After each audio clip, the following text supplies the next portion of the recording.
ඔබ දන්නවද ලංකාවට ආවේනික අපේ සංස්කෘතියත් එක්ක බැඳුණු මේ රටේ මිනිසුන්ගේ බඩගින්න නිවපු පුදුමාකාර ගහක් ගැන.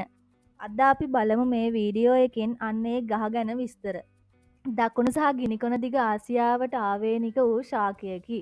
විශේෂයෙන්ම එහි සම්භවය ඉන්දියාවේ බටහිර ගාට්ස් කලාපය, ශ්‍රී ලංකාව සහ මැලේසියාව, ඉන්දුනීසියාව, පිලිපීනය වැනි වැසි වනාන්තර කලාප අතර පිහිටි ප්‍රදේශයක් ලෙස සැලකේ. කොස් ගස අයත් වන්නේ මොරේසියේ ශාක කුලයටයි. මෙය අත්තික්කා, මල්බෙරි සහ දෙල් ගස් සමග සමීප සබඳතාවක් දක්වයි. වසර 6000කට පමණ පෙර සිට ඉන්දියාවේ කොස් වගා කර ඇති බවට සාක්ෂි ඇත. පුරාණ ඉන්දියානු ග්‍රන්ථවල සහ බෞද්ධ සාහිත්‍යයේ පවා කොස් පිළිබඳව සඳහන් වේ. ලංකාවේ කොස් ගසට ඉතා දිගු ඉතිහාසයක් ඇත.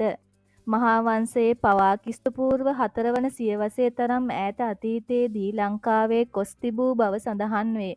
කොස් ගස බත් ගස ලෙස හැඳින්වෙන්නේ විශේෂයෙන්ම ආහාර හිඟ කාලවලදී සහල් වෙනුවට ප්‍රධාන ආහාරයක් ලෙස එය ජනතාවට මහත් පිටිවහලක් වූ නිසයි. ශ්‍රී ලංකාවේ සමහර ස්ථානවල කොස් ගස් පූජනීය ලෙස සලකනු ලැබේ. උදාහරණයක් ලෙස උග්ගල් අලුත්නුවර දේවාලයේ කොස් උරුප්පය ලෙස හඳුන්වන පූජනීය කොස් ගසක් ඇති අතර එය 1870 විහාර දේවාල ගම් පනත යටතේ පවා ලේඛනගත වී ඇත. මහා පෙරහැරවලදී පවා මෙම කොස් ගසට වැඳ නමස්කාර කිරීමේ චාරිත්‍රයක්ද තිබේ. 1930 ගණන්වල සහ ඉන් පසුව ඇති වූ ආහාර හිඟ කාලවලදී ශ්‍රී ලංකාවේ කොස් ව්‍යාප්ත කිරීමට මහත් සේවයක් කළ ජාතික නායකයෙක් වූ ආතර් වී දියස් මහතා කොස් මාමා ලෙස ප්‍රකට විය. ඔහු රට පුරා දසලක්ෂ ගණනින් කොස් ඇට බෙදා දෙමින් ජනතාවට ආහාර සුරක්ෂිතතාව ලබා දීමට මහත් උත්සාහයක් ගත්තේය. කොස් ගෙඩිය විවිධ අවස්ථාවලදී විවිධ ආකාරයෙන් ආහාරයට ගැනේ. නොමේරූ කොස් ගෙඩිය පොළොස් ව්‍යංජනයක් ලෙස හෝ මැල්ලුමක් ලෙස භාවිතා වේ.